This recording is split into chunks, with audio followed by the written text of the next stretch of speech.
It's The Kim Monson Show, analyzing the most important stories. The socialization of transportation, education, energy, housing, and water, what it means is that government controls it through rules and regulations. The latest in politics and world affairs. Under this guise of bipartisanship and nonpartisanship, it's actually tapping down the truth. Today's current opinions and ideas. On an equal field in the battle of ideas, mistruths and misconceptions is getting us into a world of hurt. Is it freedom or is it force? Let's have a conversation. Indeed, let's have a conversation. Welcome to the Kim Monson Show. Thank you so much for joining us. You're each treasured, you're valued, you have purpose. Today, strive for excellence. Take care of your heart, your soul, your mind, and your body. My friends, we were made for this moment. Thank you to the team, Producer Joe, Producer Luke, Rachel, Nicole, Zach, Echo, Charlie, and everybody here at Crawford Broadcasting. Happy Monday, Producer Joe. Happy Monday, Kim. It has been quite a week, as many of you know, or last week. My father passed on, and his services were last Friday. And certainly got a lot that I'm processing on all of that. But he was a good man. He was a great father. He ran the good race, and he is now spending Christmas with Christ. And so that is... That's a pretty cool deal. But so we had a lot of different things happening last week. It is good to be back with all of you. Cannot believe that Christmas is a week away, and I actually I have some gifts that I need to get taken care of here. And actually, something that could be on your gift list would be a brick to honor your loved one's military service. And that would be a brick on the walkway, or one of the walkways or pathways of service at the USMC Memorial. And it is actually, I have purchased two bricks, one for my father, and it was really a wonderful gift. You get a lovely certificate. And then also my father had a cousin that was killed on the Japanese attack on Pearl Harbor. And I purchased a brick for him as well to honor him. But you can get more information on how to do that by going to the usmcmemorialfoundation.org. That is the usmcmemorialfoundation.org. And again, that is just a lovely gift. Our word of the day, I went to chivalry because we're going to be talking with Yvonne Paez. She is a former captain in the Army, a former police officer, and I really have not thought women should be in combat. And so we're going to have a conversation about that. And so chivalry is one of the things that comes up in this discussion. And so I chose that for our word of the day. And chivalry is the qualities idealized by knighthood, such as bravery, courtesy, honor, and gallantry toward women. And it could be a manifestation of these qualities. So the sentence, I said, former captain in the Army and former police officer Yvonne Paez is our featured guest in hour 2. I'll ask her how chivalry affects women in the military. And so again, chivalry, it's CHIVALRY, and use that in a sentence today. That's your challenge. Our quote, I went to chivalry quotes, is from G.K. Chesterton. He was born in 1874. He died in 1936. He was an English writer, philosopher, Christian apologist, and literary and art critic. And he created the fictional priest detective Father Brown and wrote on apologetics. And it took me a while to get my brain around the word apologetics, but what it means is in defense of. So a Christian apologist makes a defense of the Christian faith. And he said, there is no better test of a man's ultimate chivalry and integrity than how he behaves when he is wrong. A stiff apology is a second insult. I'm going to read it one more time. There is no better test of a man's ultimate chivalry and integrity than how he behaves when he is wrong. A stiff apology is a second insult. So this day in history, I've got a ton of things to talk about. But I think I want to go to some headlines first of all, because I was thinking a lot about this, and that is connecting the dots on these big issues that we have that are facing us. And the first issue is let's go to immigration. And the fact that the Biden Democrat administration refuses to do anything about the influx, the invasion that is occurring at our southern border. And there are people that certainly may be coming here for a better life. And let's figure out a way to have legal immigration and assimilate these people into the American idea. If they're coming to America because they want a better life, they have to understand what is the foundation that has created a society where they could have a better life. And with that, we need to get to a point where we talk about in our education system about what is unique about America. America is not perfect, but America is the best deal out there. And that is why you have people that are trying to get into our country for a better life. I know that there's some of the countries in Western Europe, people are immigrating to that. But quite frankly, we're not seeing people that are trying to immigrate to Cuba or Venezuela or North Korea or China. People are trying to get out of there. And we have to say why, or ask why. So that's the first thing, is we need to get to a point where we have legal immigration. If people are coming here for free stuff, or if they want to hurt us, then that is, we need to stop that. But when I see all these pictures of men coming across the border, and these look like military-aged men that are coming across the border, I know that there are those that say, well, these would be men that are coming here to try to earn money, send it back to the family, and that's I'm sure there is part of that. But again, let's figure out legal immigration. We need to know who's coming into this country. We need to know why they're coming into this country, and they need to be able to take care of themselves instead of coming in and then working through these NGOs, these non-governmental organizations. Many of them have religious affiliations, and not all of them. And we need to really get this addressed because people coming in for free stuff, who pays for that? We are seeing our families squeezed. We're seeing it's more difficult for people to afford housing. When you have government come in and subsidize housing for people that are coming here illegally, well, then what that does is that raises the cost of housing for people that want to make it on their own without government subsidies. And because if you become dependent on the government, what I think it was Jefferson that said this, what government giveth, government can taketh away. And so we've got to get a handle on this whole immigration thing. So the first headline I wanted to mention is this is from, I think it's from the Aspen Daily News. There we go. Yes, the Aspen Daily News. Carbondale sets sights on new shelter locations for migrants. And it goes on to say, it says the town of Carbondale is narrowing in on 4 shelter locations for up to 100, and I love this, unhoused Venezuelan migrants who've arrived. Unhoused is the new word, the virtue signaling word out there. Unhoused Venezuelan migrants who've arrived there this summer and fall. Rob Stein, the town's response coordinator for the migrant crisis, I imagine he's probably paid, said the town is planning to open a portion of its community meeting room in Town Hall as a nighttime shelter for about 20 people.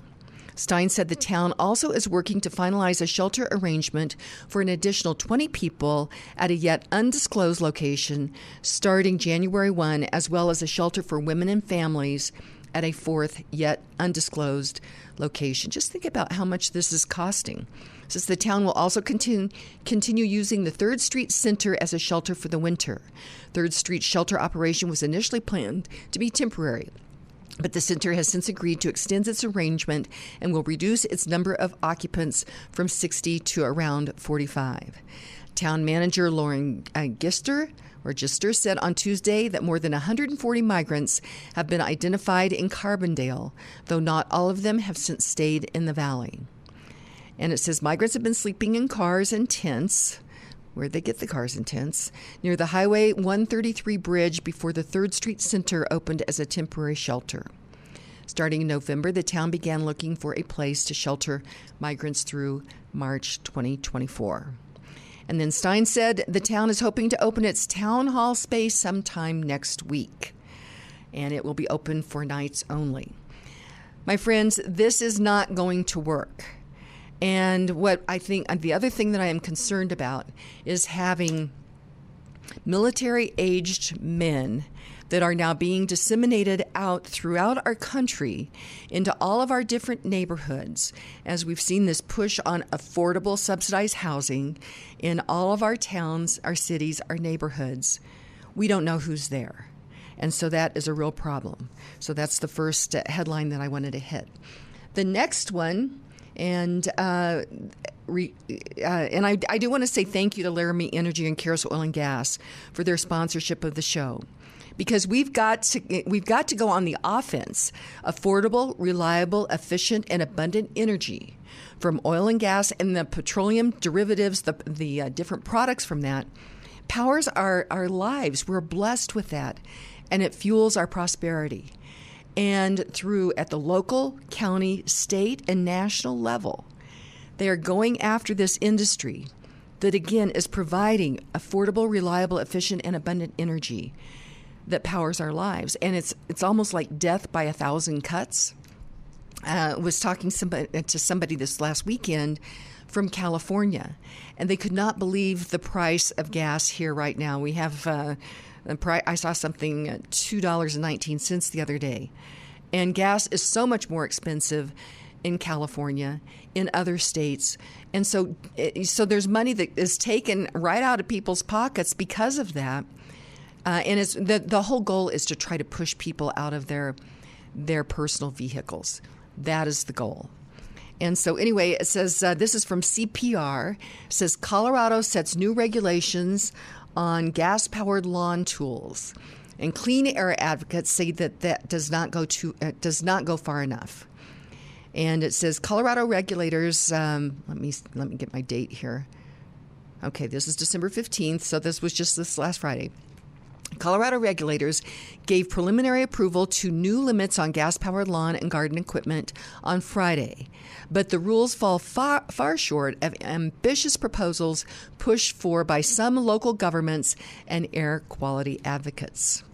After 3 days of tense debate, the Air Quality Control Commission, which is all bureaucrats, and it's appointed by Governor Polis, an 8-member panel appointed by the governor, gave its initial blessing to rules to restrict public entities from using smaller gas-powered tools like lawnmowers, leaf blowers, trimmers, and chainsaws during the summer starting in 2025. The new rules apply to local governments and school districts along the Front Range and all state-owned properties. The state will now make line edits ahead of a final vote in February. So I would say, let's get some popcorn and let's just watch and see what actually, what this is going to look like. And as we move into 2025, and will these state properties, well, first of all, I wonder how expensive it's going to be to change all of this equipment out. And remember, the batteries that are used to power all of these different things have rare earth minerals that are mined by many times by children, slave labor in Africa. And so there are those that are so concerned about, at our American founding, that there was slavery here in America. And we need to have a conversation about that, for sure, because slavery was prevalent throughout the world. But if they're really concerned about slavery, how about let's talk about what's going on right now? And maybe we do not want to be using public policy to push people into having to use products that actually rely upon slave labor in Africa to make those things work. So we're going to continue to have these conversations. I obviously have been thinking a lot about the show And this day in history, I know that so many of you like that. I like that as well. But I want to hit these big themes here. And there is immigration and then the assault upon American energy. And we have these discussions because we have really terrific sponsors. And one of those great sponsors is the Roger Mangan State Farm Insurance Team. They are my insurance agency that I work with, and they create personalized plans to cover all of your needs, from protection for your cars to your home, condo, boat, motorcycle, business, and renters coverage. Contact the Roger Mangan team now at 303-795-8855 for a complimentary appointment. Like a good neighbor, Roger Mangan's team is there. So I switched my insurance to the Roger Mangan State Farm Insurance Agency. Get this. I actually talked to Roger Mangan, who has been helping people with their insurance coverage in our community for 47 years. He helped me create a State Farm personalized price insurance plan for my home and auto and explained affordable options.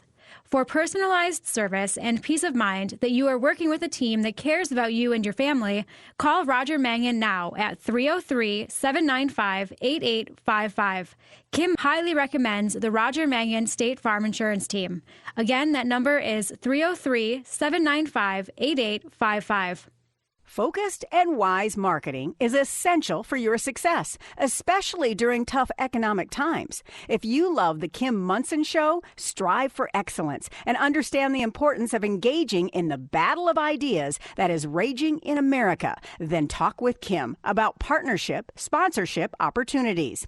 Email Kim at kimmunson.com. Kim focuses on creating relationships with individuals and businesses that are tops in their fields. So they are the trusted experts listeners turn to when looking for products or services. Kim personally endorses each of her sponsors. Again, reach out to Kim at kimmunson.com. And welcome back to the Kim Monson Show. Be sure and check out our website. That is Kim Monson, MONSON.com. Sign up for our weekly email newsletter. You can email me at kim@kimmonson.com as well. Thank you to all of you who support us. We're an independent voice, and we search for truth and clarity by looking at these issues through the lens of freedom versus force, force versus freedom. If something's a good idea, you should not have to force people to do it. The other headline that I did want to mention, and this is another theme that we will continue to talk about, is government out of control. And this, I think it was Susan that sent this over to me the other day, 3 days ago. And let's see who did. This is from National Review. The House passes annual defense bill, extends Section 702 surveillance authority. And it is an annual defense bill, and it includes the extension of the Foreign Intelligence Surveillance Act Section 702, which is the controversial law that permits warrantless surveillance of foreign nationals. And many Republicans voted in favor of this. And this would be something that we would really call on leadership, Mike Johnson, to really have addressed this. But many Republicans voted for this. The House voted 310 to 118 in favor of the bill just before congressmen left for Christmas recess. The annual national defense bill was passed by the Senate Wednesday and is now headed to the president, and I think he already signed it. It authorizes $886 billion in national defense spending, which is an increase of $28 billion over fiscal year 2023. And goes on to say, it says the bipartisan debate arose concerning the reauthorization of Section 702. Although the statute is intended to obtain intelligence by surveilling the communications of foreigners based overseas, Republican critics point out that it has been used to spy on American citizens who are in contact with foreign nationals. And so it's extended until April of 2024. And so this is something to be of great concern, as well as surveillance on Americans. Okay, let's see. Next thing I wanted to mention is Hooters Restaurants, the great sponsor of both the shows. And it's an important story about freedom and free markets and capitalism, how I got to know them. They have 5 locations: Loveland, Aurora, Lone Tree, Westminster, and Colorado Springs. Great specials for lunch. And Wednesday's wing special. And, of course, we're getting into all these playoff games and all that. Great place to get together with friends because they have plenty of TVs. So, again, that is Hooters Restaurants, and great sponsor of the show as well. Let's see. Let's see how far we can get into our day in history. Okay, 218 BC, the Second Punic War, the Battle of Trebia. Hannibal's Carthaginian, there we go, army heavily defeat Roman forces on Italian soil. 1271, Kublai Khan renames his empire Yuan, making the start of the Yuan dynasty of China. 1603, the first fleet of the Dutch East Indies Company under Admiral Stephen van der Hagen departs for the East Indies. 1621, the English Parliament accepts unanimously Protestation. So I got to think that that's the whole Catholic Protestant thing that was going on for quite some time. 1642, Abel Tasman's expedition is the first European voyage to reach New Zealand, sailing into Warwanraki, these words are amazing, Bay, first confirmed contact with the Maori. 1719, Thomas Fleet publishes Mother Goose's Melodies for Children in Boston, Massachusetts. Boy, have we come a long way with what we're teaching kids now in school. 1774, Empress Maria Theresa expels Jews from Prague, Bohemia, and Moravia. Boy, that was going on for a lot of years, too. 1777, the first U.S. National Thanksgiving Day, commemorating British General Burgoyne's surrender. 1787, New Jersey becomes the third state to ratify the U.S. Constitution. And just a note, I think last Friday, the 15th, was Bill of Rights Day. And we're going to be talking, we're going to be recording special shows for you for next week, for Christmas week. And I will be talking with Stan Everett, who is the founder of the Legacy Project, about the Bill of Rights. So that'll be a really special show. 1796, the first U.S. newspaper to appear on Sunday, the Baltimore Monitor. 1799, George Washington's body is interred at Mount Vernon. 1813, the British take Fort Niagara in the War of 1812. 1832, HMS Beagle with Charles Darwin aboard reaches Tierra del Fuego for the first time. 1839, John William Draper takes the first portrait photograph of a female face made in the U.S. Just think about all the stuff, all the female photographs that we have these days. 1849, William Bond obtains the first photograph of the moon through a telescope. 1862, the Battle of Lexington, Tennessee, was part of Forrest's second raid. And I thought this was super interesting. I should probably ask Trent Luce about this. 1865, the first U.S. cattle importation law was passed. 1888, Richard Wetherill and his brother-in-law discover the ancient Anasazi ruins of Mesa Verde, Colorado. 1892, Tchaikovsky's ballet, The Nutcracker, premieres in St. Petersburg, Russia, now the world's most performed ballet.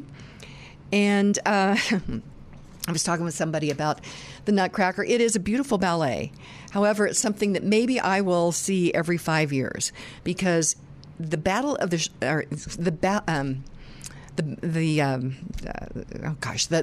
Sugar Plum Fairies, that dance goes on forever and ever and ever. And so I kind of recommend, if you're taking little kids, remember it's a pretty long ballet. 1898, first automobile speed record set at 39 miles per hour by French Count Gaston, of Paris. 1916, the Battle of Verdun, the longest of World War II, officially ends in German defeat after 9 months of fighting and almost 1 million total casualties. That was on this day in history. In 1917, the 18th Amendment to the U.S. Constitution, authorizing the prohibition of alcohol, is approved by the U.S. Congress and sent to the states for ratification. Let's see, 1917. The Soviet government issues a decree recognizing Finland's newly declared independence. 1920, the first U.S. postage stamps printed without the words United States or U.S. And I thought, now that's interesting. Does that correlate with kind of that whole progressive thing that was going on with Woodrow Wilson and in the income tax amendment? And I just was wondering. Okay, this is another thing that I hadn't really realized. The Japanese bombed Pearl Harbor December 7th, 1941. But in all of the different things that I've learned through America's Veteran Stories, within basically 24 hours, they'd invaded the Philippines. And in 1941, on this day, Japanese troops land on Hong Kong. 1944, Nazi occupiers of Amsterdam destroy the electricity plants. I'm going to slow down here. 1944, U.S. destroyers Hull, Spence, and Monaghan sink in a typhoon. And that is another thing. I have interviewed some, it's been a while back, obviously, some World War II veterans that we hadn't even really thought about what it was like to be out primarily in the Pacific in these typhoons. And it was pretty amazing. And then also in the 50s, 1953, KATV TV Channel 7 in Little Rock, Arkansas, and KMID TV Channel 2 in Midland and Odessa, Texas. All of them begin broadcasting. So that's where we're starting to move into this TV era. 1956, the Israeli flag is hoisted on Mount Sinai. 1957, the world's first scale nuclear power plant for peacetime use only begins to generate electricity at the Shippingport Atomic Power Station in Pennsylvania. And then, we talk about colonization. I thought this was interesting. 1961, India annexes the Portuguese colonies, 3 of them, Goa, Daimao, and Du. And then 1958, Project SCORE, the world's first communications satellite, was launched from Cape Canaveral. 1963, the Pink Panther film premieres. 1963, this was a weather event, 3 feet of snow in Muskegon, Michigan. And in 1965, Frank Borman and Jim Lovell splashed down in the Atlantic after a 2-week Gemini 7 mission. That's a pretty big deal. And I thought this was fascinating. 1965, Kenneth LaBelle jumped 17 barrels on ice skates. And then in 1966, Dr. Seuss, How the Grinch Stole Christmas airs for the first time on CBS.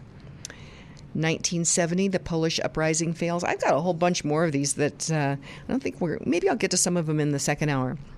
But this last one I thought was so interesting.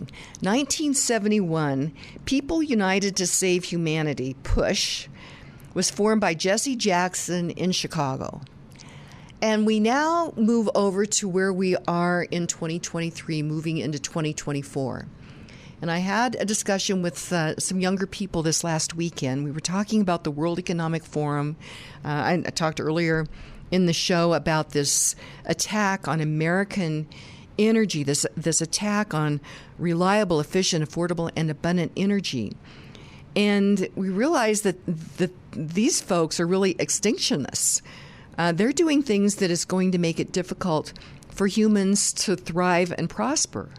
And I submit to you with creativity and innovation, we can continue to fuel our lives and feed humans.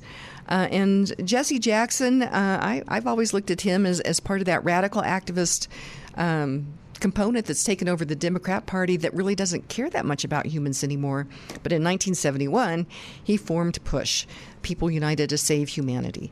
So stay tuned. Hopefully in hour number 2, I can get to some of these other things that happened in history, because it's pretty darn interesting. And I think it's important that we look at history and we look into our future. And we get to do these shows because we have a lot of great sponsors, and one of those is Karen Levine. With the limited number of homes in the Colorado Front Range market, Karen Levine can help you achieve your home buying or selling vision. Karen has the right connections, technology, and strategies to help you buy or sell your home or to purchase a new build. Whether you're feeling overwhelmed or want someone to take the wheel, or you just need a second opinion, you can rest assured the RE/MAX Realtor Karen Levine is the right agent for you. Call Karen Levine at 303-877-7516. Karen is the trusted professional who strives for excellence. That number is 303-877-7516. Boson Law is a local law firm dedicated to helping injured individuals in Denver and the surrounding areas fight for the justice they deserve. Boson Law focuses on personalized representation tailored to your unique situation, with one-on-one attention and counsel and consistent communication. Boson Law personal injury attorneys have extensive trial experience and have successfully represented clients against the interests of powerful corporations, manufacturers, insurance companies, and government agencies. Contact Boson Law at 303-999-9999 for a complimentary in-person consultation. Again, that number is 303-999-9999. Call now at 303-999-9999. All of Kim's sponsors are an inclusive partnership with Kim and are not affiliated with or in partnership with KLZ or Crawford Broadcasting. If you would like to support the work of the Kim Munson Show and grow your business, contact Kim at her website, kimmunson.com. That's Kim Munson, MONSON.com. Welcome back to the Kim Munson Show. Be sure and check out our website. That is Kim Munson, MONSON.com. Sign up for our weekly email newsletter. You can email me at kim@kimmunson.com as well. Thank you to all of you who support us. We're an independent voice, and we search for truth and clarity by looking at these issues through the lens of freedom versus force, force versus freedom. If something's a good idea, you should not have to force people to do it. And really pleased to have on the line with me Bob Boswell. He is the chairman of Laramie Energy, and I appreciate Laramie Energy and Karis Oil and Gas for their sponsorship of the show because, my friends, affordable, reliable, efficient, and abundant energy from oil and gas, and then all of the products from the petroleum derivatives really make our lives better. And this industry is so under attack, certainly by the Biden administration and the radical activist Democrats that have taken over the Democrat Party. But we're also seeing it at the state level here in Colorado, and then that trickles down to the county and the local level as well. And so we need to go on the offense on this narrative, understand what's going on, because it looks like there may be some very onerous legislation that is coming down the pike this next legislative session here in Colorado. Bob Boswell, welcome to the show. Good morning, Kim. You sent this information over that Governor Polis is planning to reduce methane emissions by 20% by 2030. But this really is, I think this is going to be very difficult for the industry. And when we look at that, what that means is it's going to make the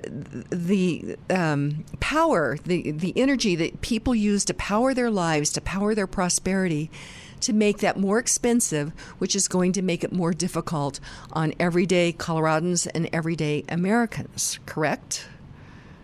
Well, that's not only correct. It's going to make it more expensive. There's going to be less of it.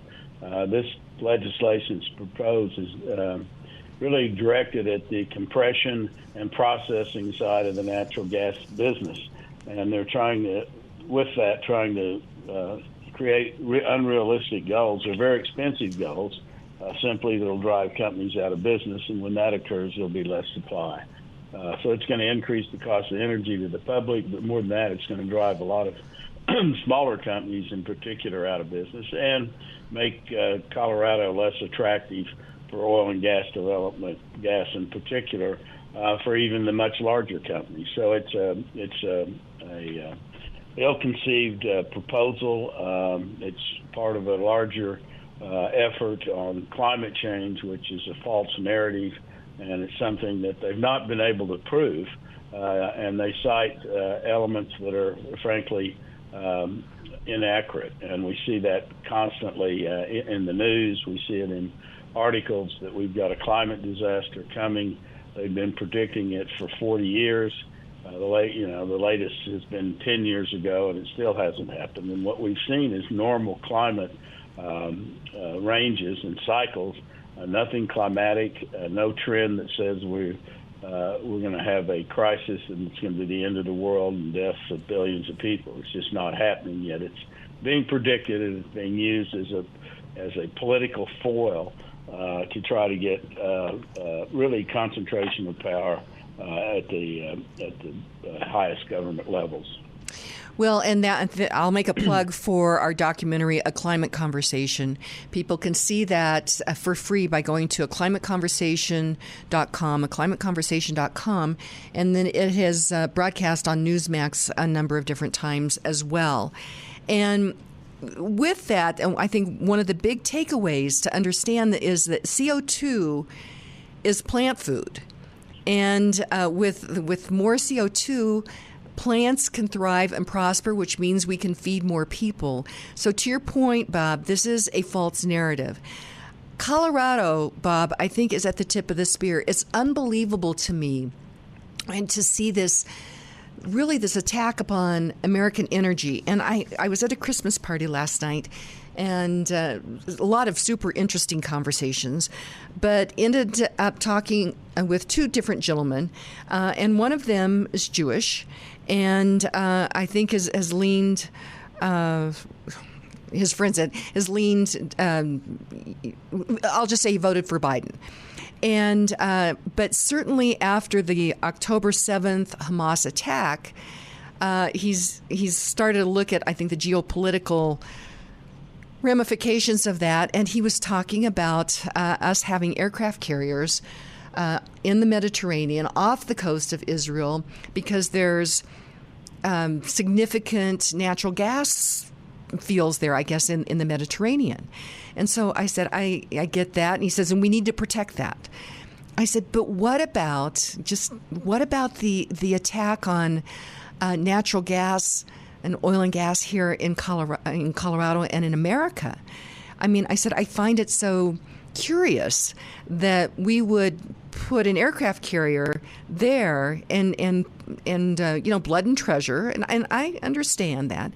But at the same time, meanwhile, back at home, we're using public policy to shut down our industry. It just didn't make sense to me, Bob. Well, no, it doesn't make sense at all. And it's, if you look at the World Economic Forum, which is an elitist group of world leaders that meet in Davos periodically, they have a concentration of power objective. They have we're smarter than you, and we will rule the masses. And that's been an ongoing kind of theme. The United States, unfortunately, at certain levels, has bought into that or participates in it. I mean, you look at today the attack on coal, and coal is properly managed, is a very good source of generating electricity. Yet our industry is under attack, while in India and China they've got massive plans to build 200 to 300 coal plants on their drawing boards. So it's an element that we're battling in the U.S., which is wrong for the country. It really decreases our security when we have to depend on foreign parts of the world, particularly the Middle East, where Israel's under fire. We are standing by, but even attacks on our own positions, we aren't responding to. It's a paradigm that's difficult to understand. We have the opportunity to build our natural gas inventory. We have our opportunity to continue to develop our oil resources. Technologically, we've been on the forefront in the world in the development of energy. We've had breakthroughs on technology that allowed us to develop these shale plays that significantly increase our resource base. Yet our politicians, particularly on the left, are trying to use this notion of climate change as a reason to stop and stifle the development of our own indigenous resources, make us more dependent on foreign sources, and while the other countries are not paying any homage to what the UN's trying to decree. Well, and Colorado is rich in natural gas, but yet Polis is let's see. I talked about something with the Air Quality Control Commission. They just came out with new rules regarding, if you can believe it, lawnmowers and leaf blowers and gas powered. Lawn equipment. It's pretty amazing. And Polis, even though he and even we've had national media that has said that he's libertarian. When you look at the actual policies, and the Air Quality Control Commission is appointed by him, people need to understand these bureaucrats that are making these decisions are pushing forward, his agenda. And the radical activist Democrats that have taken over the Democrat Party here in Colorado. And this is not good for everyday people. And we've got to have these discussions with that big, broad middle, the blue dot Democrats and libertarians and unaffiliated and Republicans and conservatives. We need to understand this issue and come together to push back on this radical agenda. Well, that's so true. And I, baffled how there's such a concentration of power in the Democratic Party, where when you have someone like Governor Polis, who leans maybe perhaps more towards the libertarian side, has to follow the lead of the people that are elected predominantly out of the urban areas where the largest population concentrations are. And I'm sure some of these people have good intentions, but they're following a false narrative, and that's not good for the state of Colorado. And I would hope that Governor Polis, and I know there are some in his administration that understand the energy equation that are advising him, I hope he can stand up and say enough's enough. But there is such as you've seen, this the blue state and these larger states, California, prime example, rolling brownouts, high energy prices, high taxes, high crime rates, homelessness. Yet that's a model that other urban blue-led cities seem to follow. And we seem to be following that here in Colorado as well.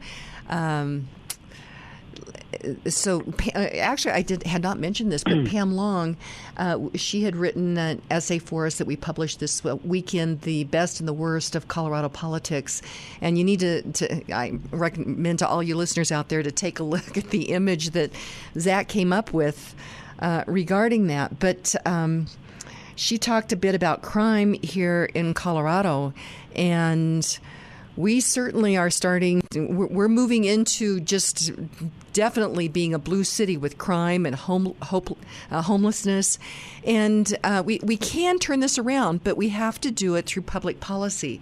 And Bob, I want to continue the discussion because we're getting ready for the next legislative session. And of course, Colorado Union of Taxpayers will be looking at all this legislation. And highly recommend that you go to coloradotaxpayer.org and join us. But I want to continue this discussion because it truly is affordable, reliable, being able to afford it, reliable. When Bob is talking about, certainly it can get to a point where you make a choice to purchase something, but if it's not available, rolling brownouts, what does that do when you need to go to your computer for your job and you can no longer charge your computer? What does that mean? And efficient, so that it's and abundant. My gosh, these things have really fueled our prosperity, and it's so under attack.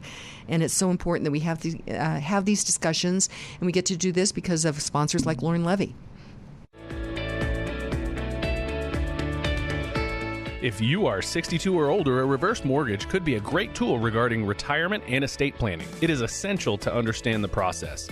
Lauren Levy with Polygon Financial Group has nearly 20 years in the mortgage industry and has the experience to answer your questions. Lauren understands that each financial transaction is personal. If you'd like to explore your options on a reverse mortgage, remodel your home, buy a rental property, or move, call Lauren Levy at 303-880-8881. Licensed in 49 states, Kim Monson highly recommends Lauren Levy for all your mortgage needs. Call Lauren at 303-880-8881. You'd like to get in touch with one of the sponsors of The Kim Monson Show, but you can't remember their phone contact or website information. Find a full list of advertising partners on Kim's website, kimmonson.com. That's Kim, MONSON.com.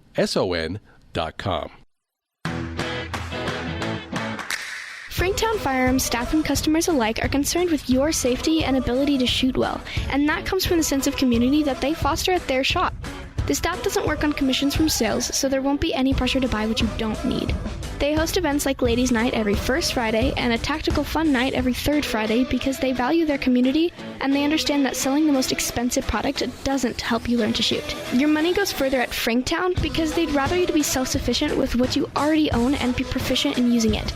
If you're looking for a range and shop that can take you to the next level in your self-defense training, learn how to shoot in realistic scenarios from instructors who have been there, done that. Then look no further than Franktown Firearms. Go to klzradio.com/Franktown. Franktown Firearms, where friends are made. And welcome back to the Kim Monson Show. Check out our website. That is Kim Monson, MONSON.com. Sign up for our weekly email newsletter, and you can email me at kim@kimmonson.com as well. Thank you to all of you who support us. We're an independent voice, and we search for truth and clarity by looking at these issues through the lens of freedom versus force, force versus freedom. If something's a good idea, you should not have to force people to do it. Be sure and check out the documentary, A Climate Conversation. You can find that at aclimateconversation.com. And also, Christmas, I can't believe it, is 1 week away. And a great gift would be to give the Medal of Honor quote book that you can purchase by going to AmericanValueCenter.org. That is the website for the Center for American Values, which is located in Pueblo, Colorado.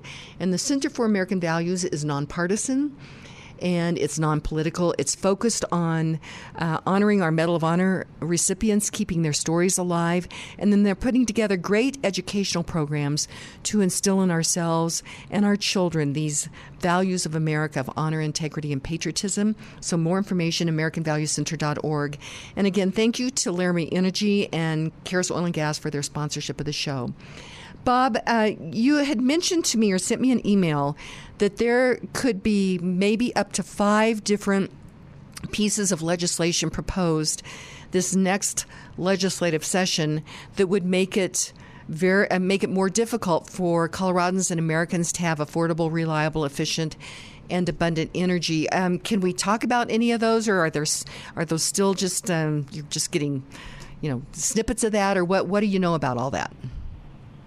Well, I think the one that's probably the most disastrous is the one on methane emissions, where they are focusing, as I mentioned earlier, on the what we'd call the midstream, or the transportation, the compression and processing of natural gas. And they're putting some targets on there that, frankly, are not possible without some disastrous costs associated with them, which will put smaller companies out of business and make the cost of energy much higher in Colorado. It's a bill that's aimed at methane emissions. We've reduced methane emissions since 2000 by some 70%, and a lot of this has been at the wellhead with LIDAR observing where we can catch methane emissions, changing out pneumatic valves. Some things like that. I mean, in our small company with 1,500 wells, we have over 6,000 pneumatic valves to change out, and we've changed out 4,000 of them, and we'll have the ballots changed up probably within the year. That's just one small example of the types of things they're trying to do, and they're doing them, and it's unnecessary. And when you focus on the midstream in particular, which is the large engines that are used for compression to move natural gas, the replacement of those are very expensive. Processing facilities, very expensive. That simply won't be done or can't be done by several producers, or it's uneconomic by large producers. So it's going to impact the price of natural gas in Colorado and the overall cost of energy. It's being done at the federal level, but it's with a broader brush that can be more easily complied with. It's across all energy sectors, and frankly, we're very close to meeting that as an industry nationwide. But it's the Colorado one that's so onerous, and it's this one that's focused on the midstream and the trying to decrease methane emissions there, which have been decreased, but the fact the targets they put on there are unrealistic and frankly unnecessary.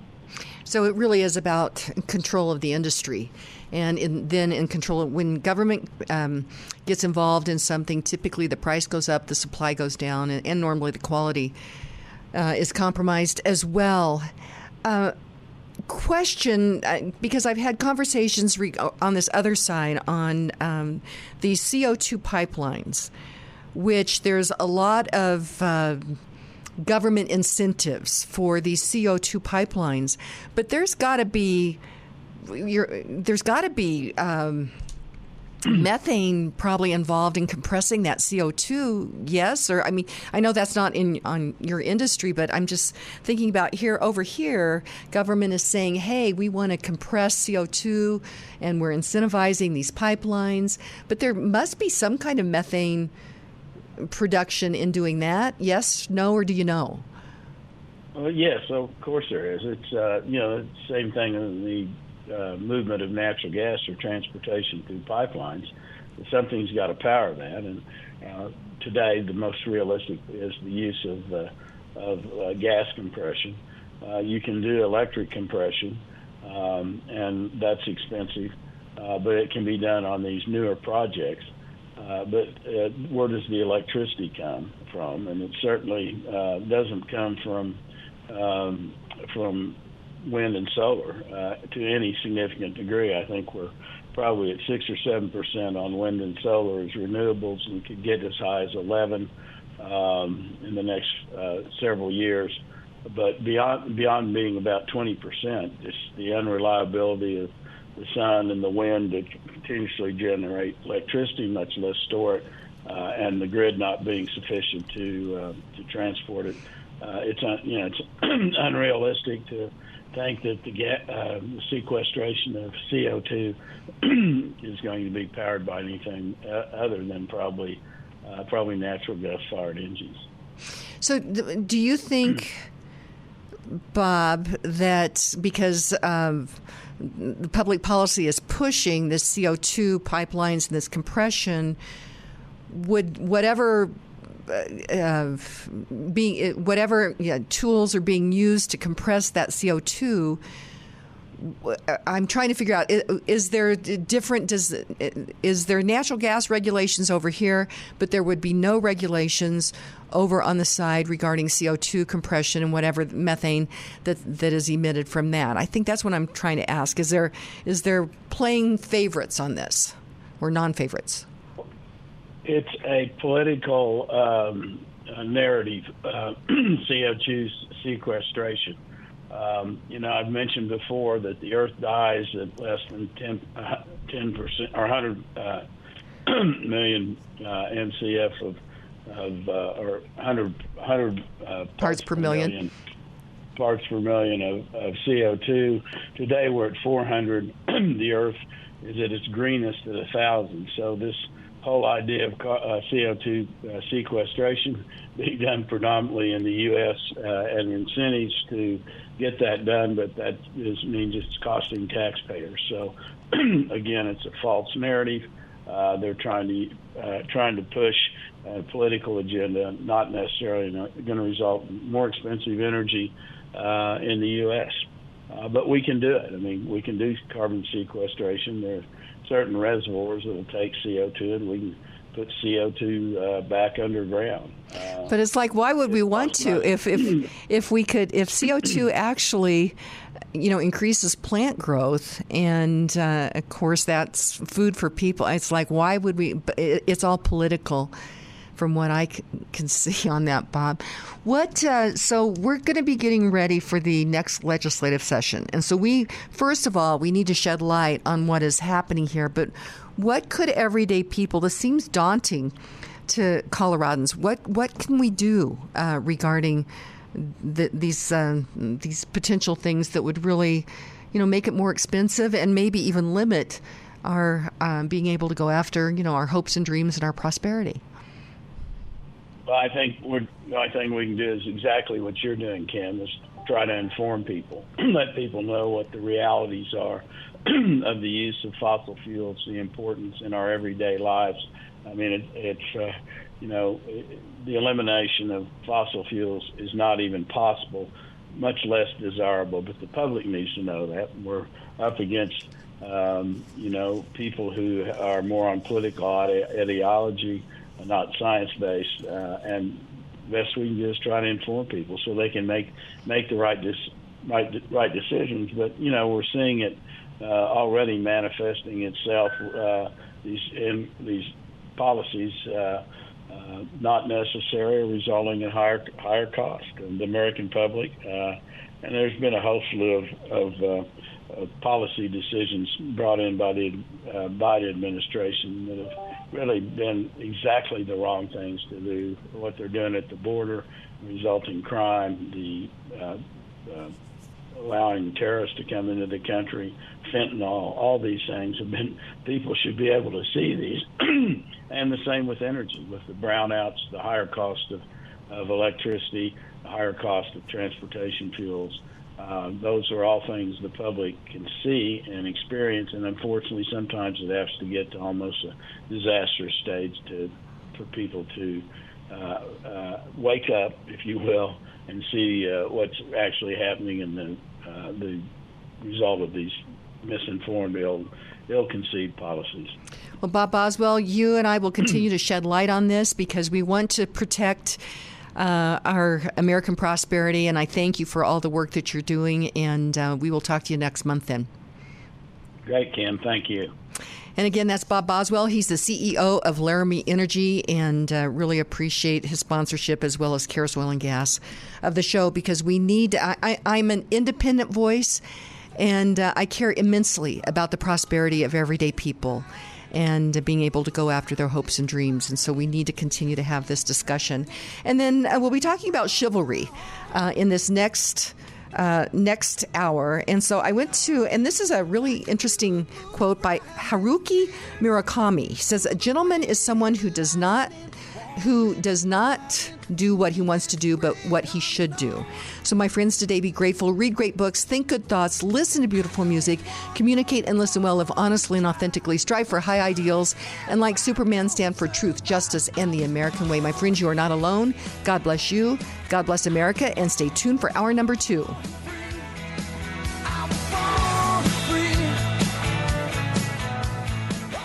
The views and opinions expressed on KLZ 560 are those of the speaker, commentators, hosts, their guests, and callers. They are not necessarily the views and opinions of Crawford Broadcasting or KLZ management, employees, associates, or advertisers. KLZ 560 is a Crawford Broadcasting God and Country station.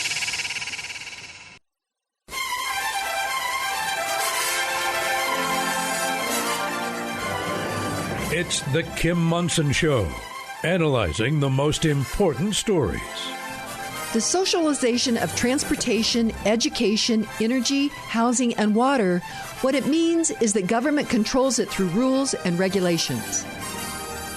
The latest in politics and world affairs. Under this guise of bipartisanship and nonpartisanship, it's actually tapping down the truth. Today's current opinions and ideas. On an equal field in the battle of ideas, mistruths and misconceptions is getting us into a world of hurt. Is it freedom or is it force? Let's have a conversation. Indeed, let's have a conversation. Welcome to hour number 2 of the Kim Monson Show. Thank you so much for joining us. You're each treasured, you're valued, you have purpose. Today, strive for excellence. Take care of your heart, your soul, your mind, and your body. My friends, we were made for this moment. And be sure and check out our website. That is Kim Monson. Oh, I forgot to say thank you to the team. I get to work with great people. That's producer Joe, producer Luke, Rachel, Nicole, Zach, Echo, Charlie, all the people here at Crawford Broadcasting. Happy Monday, producer Joe. Happy Monday, Kim. Now check out our website. That is Kim Monson, MONSON.com. Sign up for our weekly email newsletter, and you'll get first look at our upcoming guests as well as our most recent essays. And you can email me at kim@kimmonson.com. And thank you to all of you who support us. We're an independent voice, and we search for truth and clarity by looking at these issues through the lens of freedom versus force versus freedom. If something's a good idea, you should not have to force people to do it.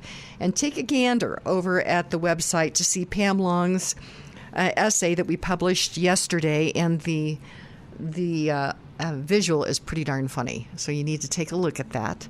And again, that is at the website. And so, yes, definitely do that. Let's see here. In studio with me is my friend Yvonne Paez. Yvonne, it's great to have you here. Thank you so much for having me. It's a pleasure to be here with you today. And you are the co-founder of Perspectives 101. That is right. And it's a civic group in Northern Colorado that basically helps people stay informed on what's going on around. We bring different speakers, and we try to keep it 100% free, and it's nonpartisan and open to everybody, so it's a good thing. How long have you been doing that? It's over 4 years now. Okay. And how can people get more information? If they would like more information on how to join us, just email perspectives101.info@gmail.com. Okay, that's perspectives101.info@gmail.com. Correct. It's perspectives with an S. Okay. Perspectives. There we go. And you and I are going to have a conversation because, and we'll do this here starting in the next segment, because you are a former captain in the Army, right? Yes, ma'am. And a former police officer. Correct. And yet you are also feminine. You're all of this. The best of all worlds. The best of all of that. And I had been in a conversation. One of the conversation was I said something about I do not think women should be in combat. And so you and I ended up with talking, and I'm like, we should have a discussion on air about that. Because you see it a little differently than I do. And here I am, and it should be interesting. It should be interesting. So thanks for being here. So let's see. Let's get to our word. So I chose the word of the day of chivalry. Ah, good one. And that is CHIVALRY. And it's the qualities idealized by knighthood, such as bravery, courtesy, honor, and gallantry toward women. And so this is the sentence I created. I said, former captain in the Army and former police officer Yvonne Paez is our featured guest in Hour 2. I'll ask her how chivalry affects women in the military. So we're going to have that discussion. So, okay. And so then I went to chivalry for our quotes of the day. And G.K. Chesterton, born in 1874, died in 1936. He was an English writer, philosopher, Christian apologist, and literary and art critic. And he said, there is no better test of a man's ultimate chivalry and integrity than how he behaves when he is wrong. A stiff apology is a second insult. I actually think, though, it might not just be for a man in chivalry. I think that's probably we as humans, how we would react to that, right, Yvonne? Right. Yeah. But anyway, I thought that was a great quote.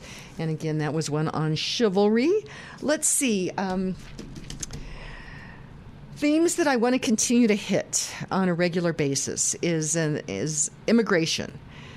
We have got to close the southern border, and I really think that we need to start to send people back to their countries of origin, because otherwise we are going to break our country. But we'll talk about immigration on a regular basis. American energy, the fact that there is a war,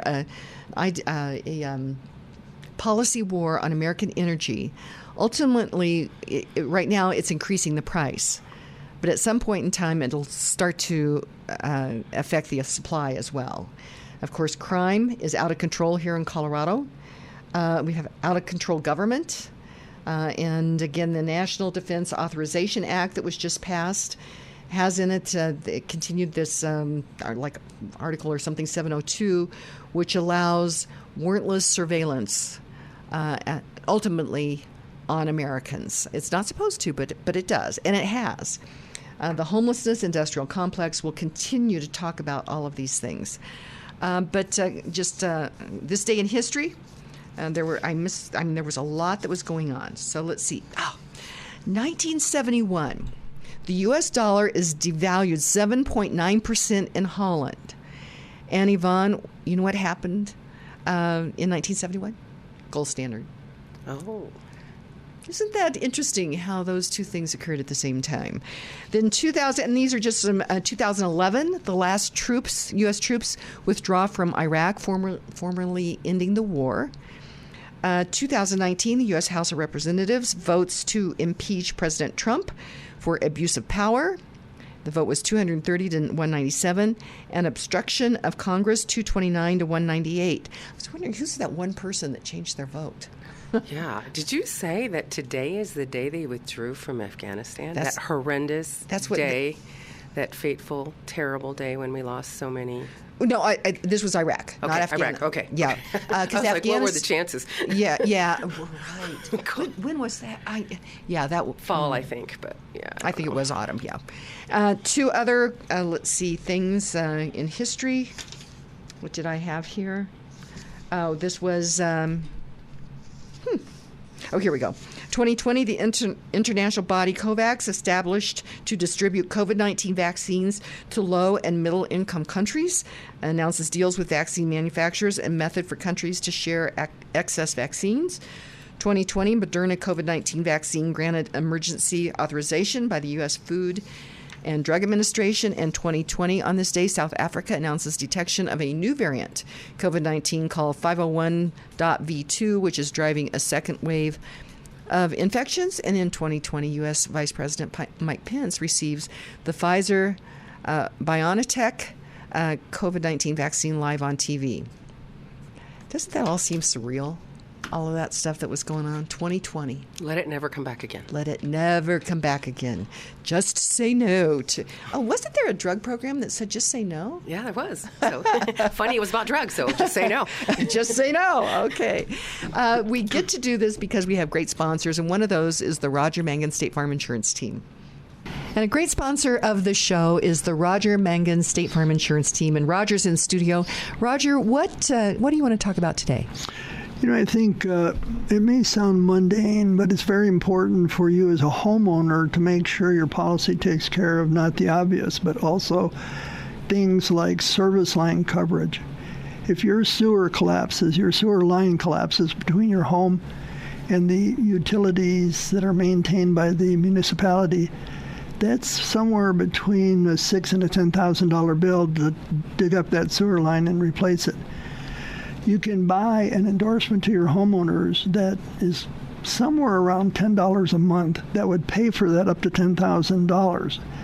Depending on the age of your home, if your home's 50 years or more in age, that $10,000 goes down to $2,500, and it has a $500 deductible. Most homeowners' policies have a percentage deductible, so if you have a $500,000 house, at 1%, your deductible is somewhere, 1%? That'd be about $5,000. So if your sewer line goes out and you have to replace it, there's no coverage unless you have this endorsement on. So I would strongly suggest calling your agent. If you're one of my insureds listening, call my office and let's make sure we have that endorsement in place. You would also, though, if the people are not working with you yet, you could actually look at their coverage now, and you do that at no charge, right? Absolutely. We'd be glad to help you look at it carefully. So other endorsements. Okay, there's another one that's pretty critical. It's called home systems. So one of the big expenses you could have is a mechanical breakdown of your furnace or your hot water heater, your air conditioner. For somewhere around $10 a month, again, you can buy an endorsement, attach it to your homeowners, have a separate deductible, $500 deductible, and $50,000 of coverage. That's the limit per occurrence. Now, in some states, that could be less depending on the age of your home. 15 years or older, that $50,000 goes down to $2,000.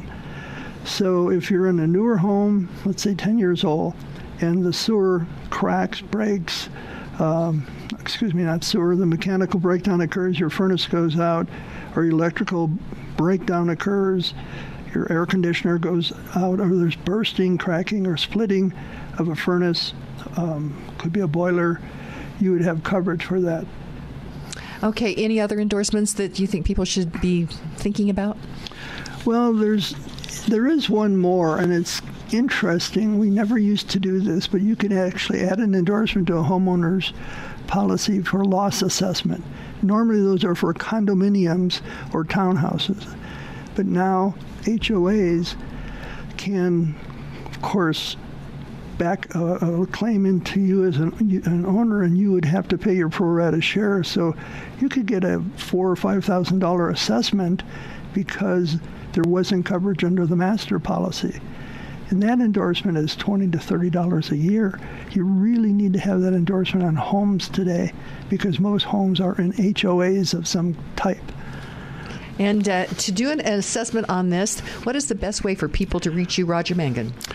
Call us, please, at 303-795-8855. Again, that is the Roger Mangan State Farm Insurance Team at 303-795-8855. It's great to have you here, Roger. Thank you, Kim. Appreciate it. With the limited number of homes in the Colorado Front Range market, Karen Levine can help you achieve your home buying or selling vision. Karen has the right connections, technology, and strategies to help you buy or sell your home or to purchase a new build. Whether you're feeling overwhelmed or want someone to take the wheel, or you just need a second opinion, you can rest assured the RE/MAX Realtor, Karen Levine, is the right agent for you. Call Karen Levine at 303-877-7516. Karen is the trusted professional who strives for excellence. That number is 303-877-7516. You'd like to get in touch with one of the sponsors of The Kim Monson Show, but you can't remember their phone contact or website information. Find a full list of advertising partners on Kim's website, kimmonson.com. That's Kim, MONSON.com. And welcome back to the Kim Monson Show. Be sure and check out our website. That is Kim Monson, MONSON.com. Sign up for our weekly email newsletter, and you can email me at kim@kimmonson.com as well. Thank you to all of you who support us. We're an independent voice, and we search for truth and clarity by looking at these issues through the lens of freedom versus force, force versus freedom. Something's a good idea. You shouldn't have to force people to do it. I cannot believe that Christmas is 1 week away. And a beautiful gift would be to purchase a brick on one of the pathways of service that will be at the USMC Memorial. And they are raising money for the remodel. And one of the things that they're doing is selling these bricks on these pathways to honor military service. So it's a great gift to honor your loved one's military service. As I've mentioned, my father just recently passed on. I purchased one of those bricks for him. I think it was for Father's Day. It was one of the best gifts I'd ever given him, and got this beautiful certificate. And so go to usmcmemorialfoundation.org to get more information. That's usmcmemorialfoundation.org. And I also wanted to say thank you to Laramie Energy and Karis Oil and Gas for their gold sponsorship of the show.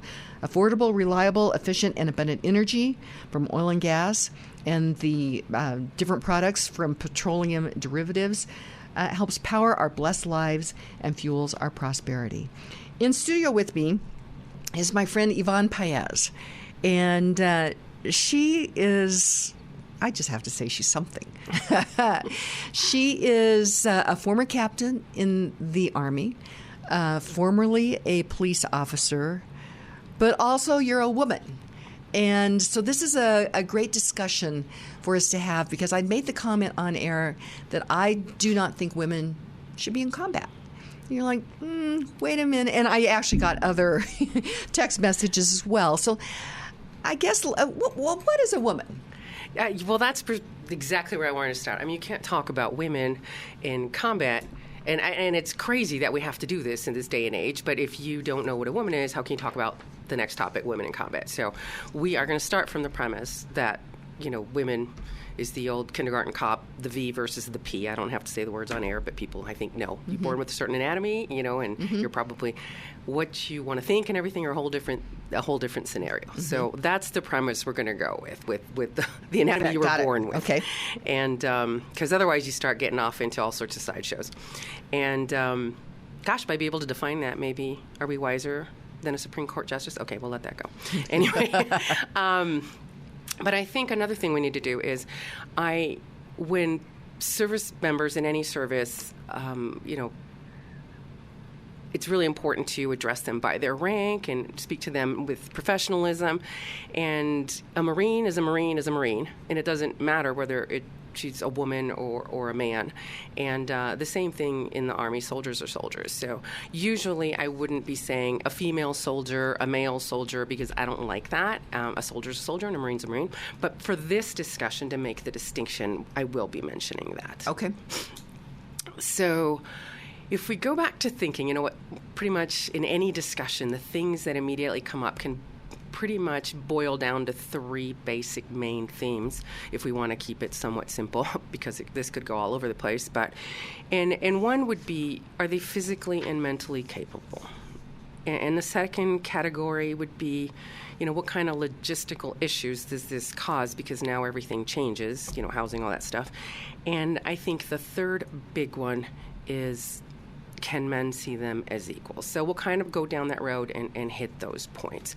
But I'd like to start with the answering the question, are they physically and mentally capable? Do you want to have any conversation? So I have heard that actually some of the standards have been relaxed for physical things that need to be done.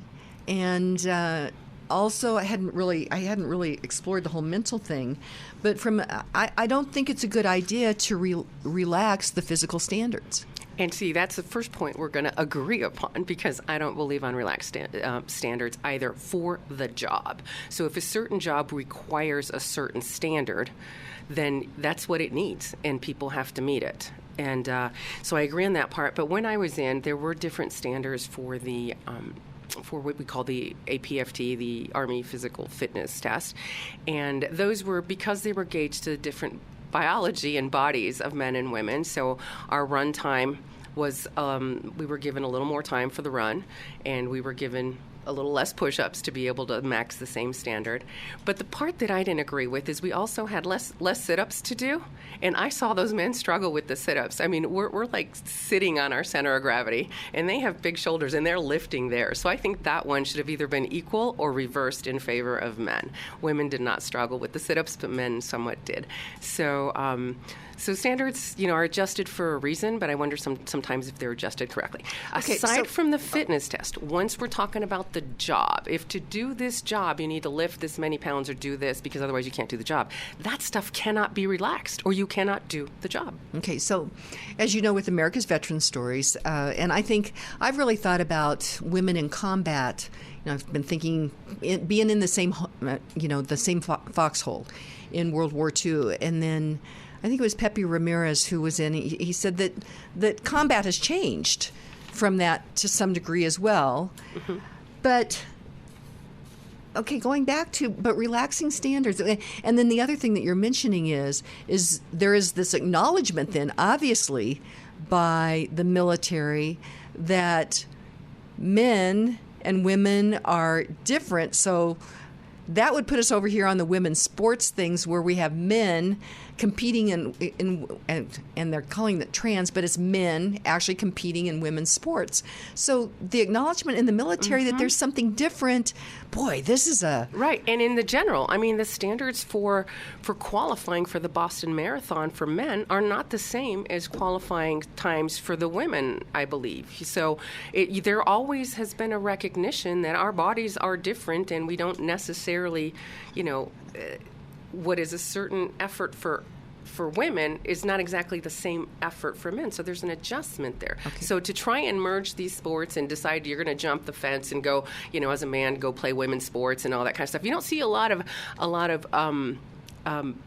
women to go play men's sports because, good luck with that. So it looks a little like, can't make it over here. I think I'm going to jump the fence thing to me. But hey, I think there should actually be a whole category for those guys. Correct. That's the answer to everything. So if people aren't taking the obvious answer out, then why not? There, the whole thing is for a different purpose. Okay. So going back to the standards on the physical standards, again, World War II guys, the calisthenics, they were getting ready to carry those packs. It could be 70, 80, 90 pounds. And so I'm not sure, should we really relax, have different physical standards, on that? I'm not struggling for a the little job. bit with that. Yeah, maybe just for the physical fitness test. That's the regular thing everybody has to do. But for the job, like if to be an infantryman, you have to carry this, this much, and not for 5 minutes. You have to carry this for this many hours, etc. And what has been proven is that the fittest women, because there are women, and I was fit and everything. I maxed the APFT, but there are women far beyond my capabilities, of my athletic capabilities, who are, Olympians and this and that. And even some of our fittest women competing against the average man, not the ones who can't do it, because we have some of those too. And the average man, we just can't do it. It's usually, we can sometimes run faster, we can do different things, but it's once you put us under that heavy combat load that everything changes. Okay, and talk we to me may about be able that. to. I haven't been there, but I did talk to some of the people I served with. Back then, some that stayed much longer than I did, and then some, at least one person who was serving now. And the general consensus is that seems to be the deal breaker. And so they can do it for a little while. It's just the sustained effort is what eventually, even if they got into it, eventually drives them out. Because who wants to sign up for that kind of terribly arduous thing when your body isn't built for that? So that's going to be one thing that it seems that nature isn't going to be able to overcome. Okay. And now the answer isn't probably what they did. Oh, we lighten the load here, or we do this, or we change the standard there, so that women can be there, just so we can say that they're there. So that is not okay, because that messes with mission accomplishment. Got it. Okay. I think the other thing that I've been concerned about regarding women in combat is the whole aspect of chivalry. Does that change? And maybe let's keep that as a cliffhanger. Yeah, why don't we start with logistical issues first before we go to whether women and men can be considered equals? Okay, that sounds great. I'm talking with Yvonne Paez. She is one of the co-founders of Perspectives 101. People can get information how? By emailing perspectives101.info@gmail.com. And you have amazing speakers, typically meet in Loveland. And I know people drive from all over the metro area to hear these speakers. It doesn't cost anything. And our speakers are phenomenal. And we are so grateful. If any of you guys are hearing us now, please, we are so grateful for you coming to Loveland to speak with us. Well, and also you did a screening of a climate conversation. We did. And that was a great evening. And but people can watch that for free by going to aclimateconversation.com, aclimateconversation.com. And I'm also thinking about Christmas. I can't believe it. And Christmas gift ideas. And a great gift could be a gift certificate to Jansen Photography. And Glenn and Mary Jansen are true entrepreneurs. They have a beautiful property, which is located in Lakewood. And a great gift would be a gift certificate for a family portrait or portrait of children, of your grandchildren. So just think about that. And then also a gift certificate for maybe it's your young person who's trying to get into either their business or political career. It's important that they have that great photo. So again, Jansen Photography is at jansenphotography.com, jansenphotography.com. We're going to continue the conversation with Yvonne Paez, and we get to do this because of our sponsors like Lauren Levy. If you are 62 or older, a reverse mortgage could be a great tool regarding retirement and estate planning. It is essential to understand the process. Lauren Levy with Polygon Financial Group has nearly 20 years in the mortgage industry and has the experience to answer your questions. Lauren understands that each financial transaction is personal. If you'd like to explore your options on a reverse mortgage, remodel your home, buy a rental property, or move, call Lauren Levy at 303-880-8881. Licensed in 49 states, Kim Monson highly recommends Lauren Levy for all your mortgage needs. Call Lauren at 303-880-8881. Focused and wise marketing is essential for your success, especially during tough economic times. If you love The Kim Monson Show, strive for excellence and understand the importance of engaging in the battle of ideas that is raging in America, then talk with Kim about partnership, sponsorship opportunities. Email Kim at kimmunson.com. Kim focuses on creating relationships with individuals and businesses that are tops in their fields. So they are the trusted experts listeners turn to when looking for products or services. Kim personally endorses each of her sponsors. Again, reach out to Kim at kimmunson.com. And welcome back to the Kim Monson Show. Be sure and check out our website. That is Kim Monson, MONSON.com. Sign up for our weekly email newsletter. You can email me at kim@kimmonson.com as well. Thank you to all of you who support us. We're an independent voice, and we search for truth and clarity by looking at these issues through the lens of freedom versus force, force versus freedom. If something's a good idea, you should not have to force people to do it. Wanted to say thank you to Laramie Energy and Karis Oil and Gas for their gold sponsorship of the show, because affordable, reliable, efficient, and abundant energy from oil and gas, and then all the products from petroleum derivatives that powers our lives that are blessed, and it fuels our prosperity. And we need to understand that. And so that's why we do the show, so that we can get our brain around that. Also, a great gift would be to go to the website for the Center for American Values. That is AmericanValueCenter.org. And you can purchase their Medal of Honor quote book. And it is truly a great gift for students, for your grown children, and for yourself. And the Center for American Values focuses on keeping the stories alive of our Medal of Honor recipients and honoring them, and then also these different educational programs to instill in ourselves and our children the values of honor, integrity, and patriotism. The Center for American Values is nonpartisan and it's non-political, and it's important to just understand that they're focused on those things. And so I wanted to highlight that. In studio with me is my friend Yvonne Paez. She is a former captain in the Army, a former police officer, and she's a woman too. And so we're talking about women, I believe women should be in the military, but it's combat where I'm really struggling. Great, and I'm glad you reemphasize that for those who are just tuning in. We're talking about whether they should be in combat, and I sort of feel like they should be able to, because there's a lot of things they can do, but we did speak about in the previous segment about whether they can be physically and mentally capable. Mentally, usually not a problem. It's really under the heavy combat loads, and even the fittest women's physical ability cannot yet match the power to weight ratio of kind of an average to high man kind of thing. Mind you, there's some men, that can't do it either, but we're not talking about that. And what happens is if you bring one woman and, like fittest, and then when they want to make a blanket policy, they can come in, then they're not really screening for the super ultra highest fitness type people to do it. Then, a whole bunch of others come in, and then you have a problem. So. Okay. So with that, though, also mentioned, and I'm just thinking logistically, I was thinking foxhole, World War II, I would just see a problem, women and men in the same foxhole. Logistically, what do you think?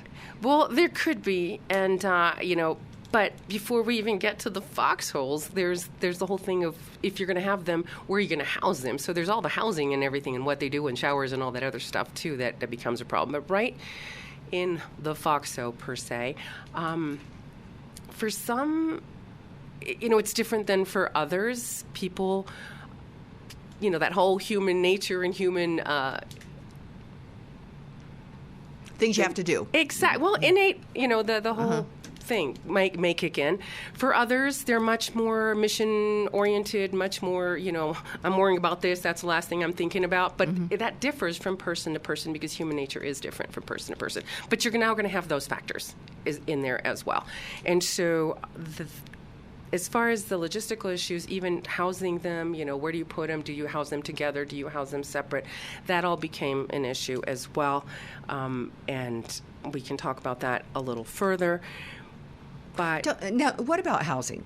And now we're here in 2023. America where they're saying men can go into women's bathrooms and I think it really is negating women. I think it's canceling women. And so what if you had that in the military, that there's no longer men and women barracks or showers or whatever? I mean, that changes things. Yeah, in the regular military, I don't see why there would be a need for that. But we did it in the college Doors. residence halls. They used to be men's wings and women's wings, and then there was everybody. One door is one and one door is the other, and then sometimes in a suite, half the suite was this.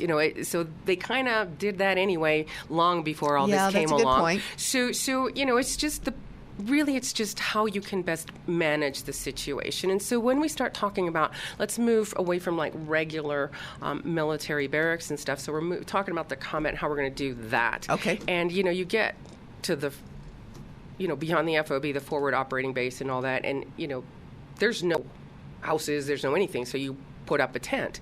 And then there's how many tents are you going to put? You're going to put one up for women, one up for men. Sometimes they did in the beginning, and then afterwards there was one tent, and maybe the women were in a corner. Maybe sometimes they would hang a blanket for a little bit of separation and a little bit of but you're having to secure the people in this tent too. So see, then you have two whole different areas to secure. So it has mutated over time, and they've found that you can kind of live in, especially in those conditions where you're way up there, in tents and kind of in the same tent with a little bit of segregation, and it's working, and people are just sleeping in their own space, and people are mission oriented. So it had its growing pains, but things are sorting themselves out. The commander has the ultimate authority on what is going to work best for the situation, because safety and mission accomplishment is the most important thing. Okay, so what about, I've always been concerned about if a woman is captured, or, if you're in a foxhole with a man, I mean, in the men and women thing, there is that men are the protectors. So if a woman is under, in a dangerous situation, does that kick in? Is that a problem? Talk to me about that. Right. So now this is when we come into the part where, can men see women as equals when it comes to that in fighting right up front? And that's, I think, where your word of the day, chauvinism, chivalry comes in. And it's very different than chauvinism. I wanted to make that distinction. Okay. And sorry, I had those both written down and reversed them. Mm-hmm. But yes, and I want to make, first before we go into that, I want to make a big distinction between that chauvinism and chivalry. People tend to confuse those. When a man is being chivalrous, some people, I don't know, who may be more feminist or whatever, I don't know, I'm not a feminist, will take offense to that and say that's chauvinistic, anything from opening a door to showing any extra courtesy or anything like that. And that is not so. There is a difference, and there are two words for it. And chauvinism is really that irrespective of a woman's capabilities, some men just have no use for women in certain positions, or maybe in most positions they just can't wrap their head around them. Okay. Those are few and far between. Really, there's not that many, but there are out there. And chivalry is different, and that's where men recognized women's capabilities, but their protection instinct kicks in and sometimes cannot be overridden. Mm-hmm. So, and that can cause problems out there at the front, because if you're minding somebody else's business instead of minding your business, then we kind of have a breakdown in what we need to be doing up there. It's no different. See, it's not really just about men, women, but I mean, there is a factor there. But if you had your kid brother in the same platoon or in the next platoon next over, you wouldn't be able to have your mind on your business because you're worrying about whether your kid brother is doing okay right there. Okay. It's very similar to that, but then there's the male-female situation where, yes, people have been brought up a certain way, and maybe some of it's instinctual, but it's that need or desire to protect the female. And not all men have it, and some do, but enough of them that it may cause a problem up there. So one of the guys I talked to said, there's a lot of things I can talk about, which we'll see how much we have time for, but one of the things he said that comes to this point right here is the women could do this, they could do that, no issues. You know what the biggest problem with women were? The men. Because some of the men could not override that chivalry thing you're talking about. But don't you think, though, because I really feel that men as warriors have been under attack. Oh my gosh, yes. But men as warriors, there is this component of protecting those, women, children, others. And so, in a way, I almost wonder if, and when we're talking about chivalry, you said some guys cannot get away from kind of that protection of women.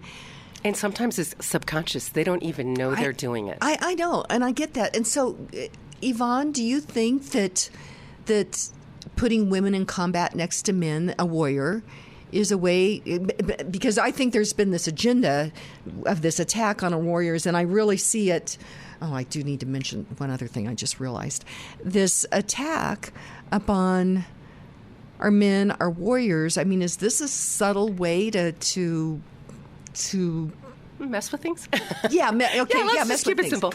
Yeah, and you know what? Before I go into that, I want to say women are warriors too. Not all women, but many are. Women are warriors and protectors. So again, in the mama bear situation, I think most of us are. But among my friends, I mean, they call me the protector because I'm always in protective mode. And I believe that in my DNA, I am a warrior and a protector, and I probably have always been. And I don't know if that's sometimes things that the eldest child has. I'm the middle, but anyway, that's a weird, whole different scenario. Mm-hmm. But probably the eldest child is maybe the protector of others, but there are women. I just wanted to throw that in because you say men as warriors. There are women who really are warriors at heart and protectors. And so they have a calling to that kind of thing, whether it be military, whether it be law enforcement. I think, law enforcement are kind of the unsung heroes here because they do for our communities and for our states exactly what our soldiers do for our country, but they're not necessarily considered veterans. They're just former police officers or something mm-hmm. like that. But, they could face combat any day, just on any traffic stop. And the people who sign up to do that, the women and the men, are warriors and protectors, or they mm-hmm. wouldn't sign up for that because they know at any moment that, 1 minute you're just helping somebody and the next minute somebody's shooting at you. Okay, and the word warrior, now I'm thinking about this. Now, I would not say that I'm a combat warrior. I don't, but I really am a protector. I want to protect our children. I want to protect our country. And so involved in an ideological battle, mm-hmm. but... So you are a warrior when it comes to liberty and, force versus freedom and all this. I mean, mm-hmm. your warrior part takes on a different thing. It's not necessarily mm-hmm. the physical, tactical, whatever one, but it's different. So just know that there are women who are, so let's say this physical warrior, mm-hmm. the combat. Mm-hmm. That's where that's really the discussion we're having. Should women be in combat?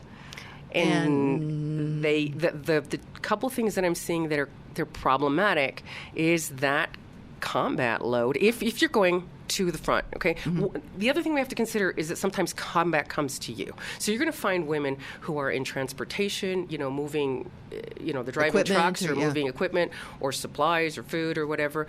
You're going to find medics that find themselves in a situation where they're close to the front and they aren't necessarily an infantryman. And even as military police, one of our things that we have to do is we move forward, or we have to take the EPWs, which are the enemy prisoners of war, mm-hmm. off the hands of the infantry because they can't be, watching these people because they have a job to do. Right. So if after they've done what they've done, and there's there's unfortunately the dead, the wounded, and then the ones that maybe aren't so wounded and they just need to be taken prisoner, mm-hmm. then somebody's got to get them off their hands. So in those movements, when people move closer to the front to pull some of those people mm-hmm. back, people can get caught up in combat, even if you don't have a combat MOS. And I'll explain that a combat MOS is a military occupational skill. So combat MOSs are infantry, artillery, and armor, which is tanks, and cavalry and tanks, basically. But, there's pilots and things that they're not infantrymen because they're not, it can be done from afar, a little not quite so close combat, but they're getting shot at too. So you see, it gets a little fuzzy. It what's does. combat. So when we're talking about women in combat, the thing was what allowed them and at what point were they allowed to go into the combat arms, which were infantry, artillery, and tanks. And that's where you make the distinction, although we'll talk about this some more, but women have been serving in battle since the Revolutionary War. Well, yeah, and I had interviewed Layla Morrison, who was a Army nurse, and we rebroadcast her interview just recently.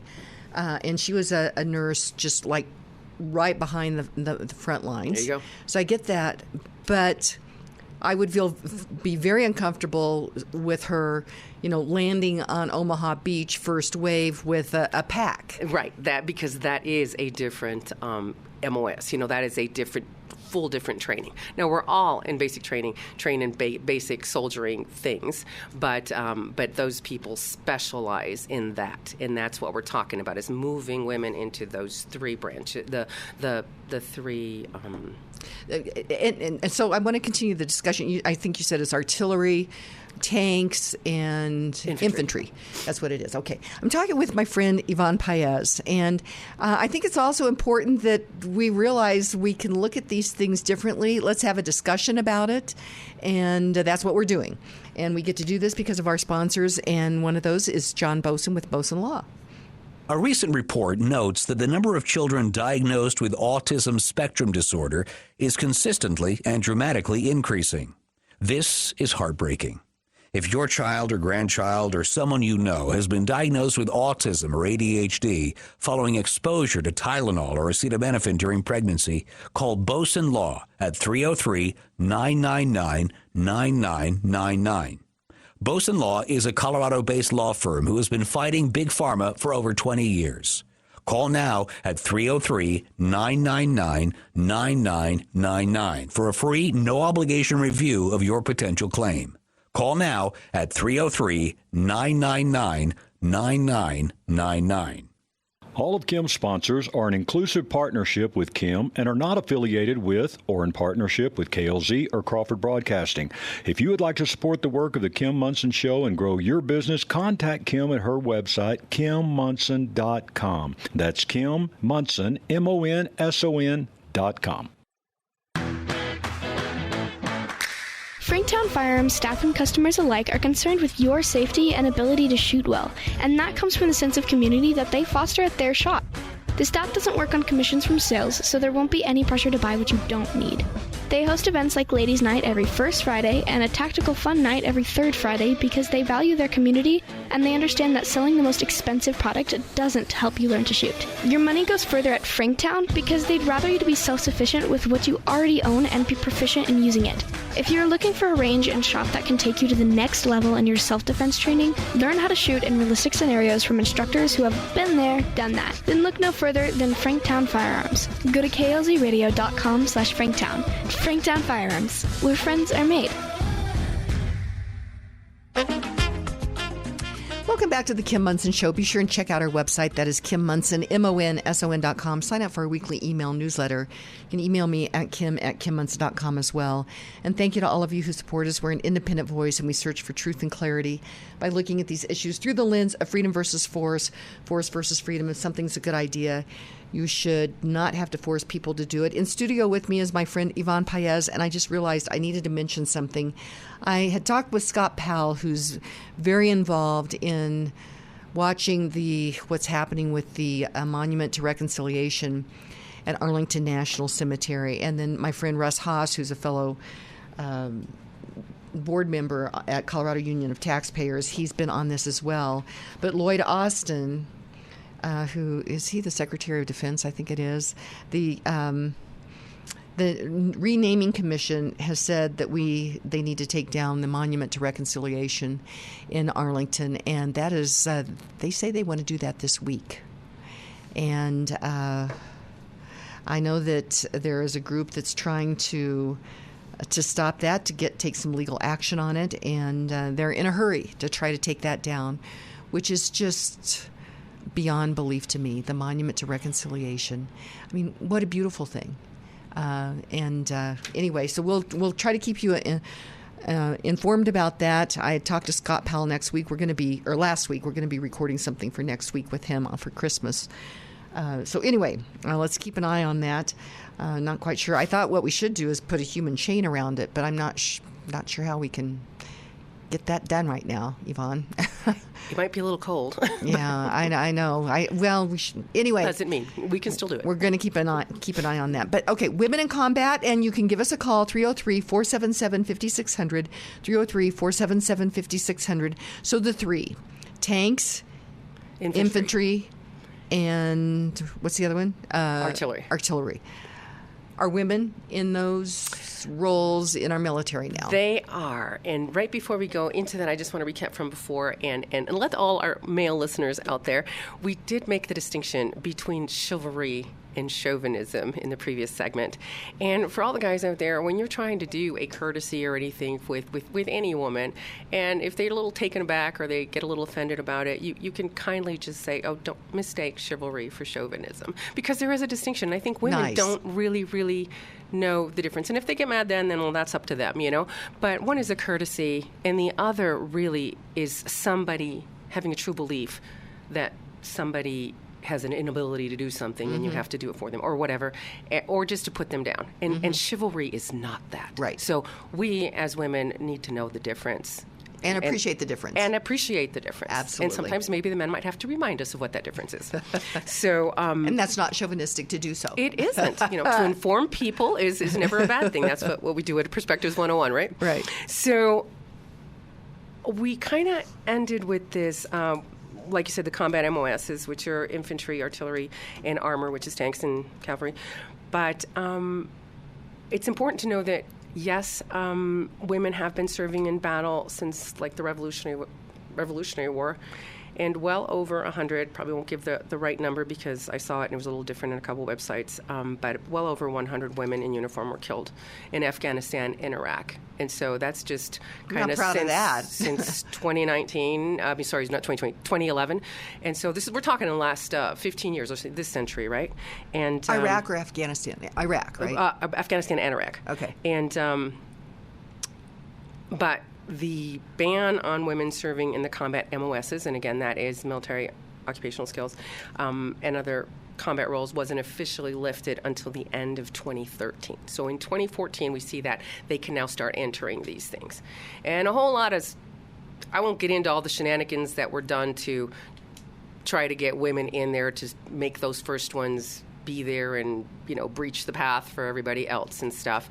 But, when you have to fudge some things to make it happen to then prove your point, that's not a real point, and that can be, that had. There's an agenda instead of. Yeah, that caused problems when you're faking your way through anything or cooking the books on anything. It causes problems. Right. And we were obviously going to go through some growing pains, and it needed to just be natural and let it happen. But to try and make it look immediate, like, oh, yeah, we're so ready for this, and this should have been here all along and everything, some things were probably done that shouldn't have been done. And because of that, some of those first women's careers may have been sacrificed because, you get the first one of these and the first one of those, and you want to dog and pony show them all over the country and do this thing. And just get them out there, let them do their job, and don't showcase it, because then you're making a star out of somebody who's just doing their job. And how do the men feel when somebody is a rock star for doing a job that they do every single day and they're not a rock star? And that just burns me up. Okay, not to put you on the spot, but you had a personal experience on this, right? I did. And if you don't want to share it, that's okay. That's okay. Very quickly, in the Army, I had the honor and privilege of leading military SIT teams, which is the military police's version of civilian SWAT, so military SWAT teams.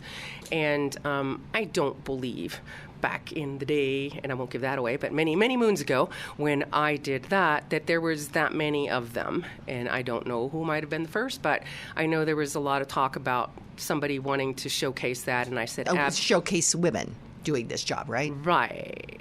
And so not just doing the SWAT thing, but being in charge of a SWAT team. And so, because that's a leadership position and, you know, that. And I said, absolutely not. So, absolutely not. And again, they wanted to showcase you because you were a woman. And might have been the first, I don't know, but, you know, exactly. Okay. And I'm like, you're not going to make this big thing out of me for doing the same job that he does. I said, when he's doing it and he doesn't get the same notoriety. So I said, you know what, come back to me. When he or I save somebody's life or do something grandiose, then we can do that. But you're not going to sit there and make this big thing about me just doing the same job he's doing or the same job my predecessor did and he didn't get the limelight. So, no, wasn't going there. But I don't want to waste much time on that. Okay. And I do want to say that then they were accepted in 2014 forward to be able to do this. And obviously there were growing pains and glitches in the last 10 years because that's how long it's been. But like in most things, most of that has been sorted out. But I want to talk also that there is the added problem that wives and girlfriends are not necessarily happy about service women in close quarters with their men because of close you and you know we're all in there and that's already a thing. But then now we're going to move them to the front and in close quarters and same tents and stuff. So that, that doesn't sit well with some of the people back at home. And I'll tell you, even back when I was in, and we weren't living in close quarters, I had my own apartment, elsewhere and all that kind of stuff. When we went to certain events that were military only, that was a problem. Sure. I mean, the wives were like, well, do I get to go? And they're like, no, this is for service members only. Well, is Lori and Yvonne going? And they're like, yes. And they're like, but Lori and Yvonne are United States Army officers. You know what I'm saying? And so the women forget that we're actually part of like the men, I guess. And the other thing, and we're out of time, but that there's a big thing for families to keep the fires going at home when somebody's serving. So we have like 10 seconds. Yvonne, what would you say in these last 10 seconds? I would say women can do a lot. They are, I'd say 90%, maybe 95%.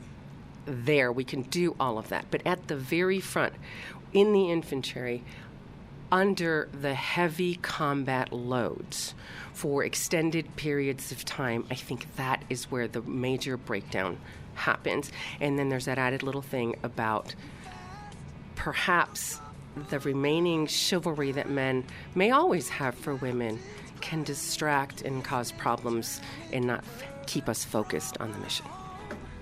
Fascinating. Thank you. Okay, I think we have to have more discussions on this. Our quote for the end of the show is from Haruki Murakami. It said, "A gentleman is someone who does not what he wants to do, but what he should do." So my friends, today, be grateful, read great books, think good thoughts, listen to beautiful music, communicate and listen well, live honestly and authentically, strive for high ideals, and like Superman, stand for truth, justice, and the American way. My friends, you are not alone. God bless you, and God bless America.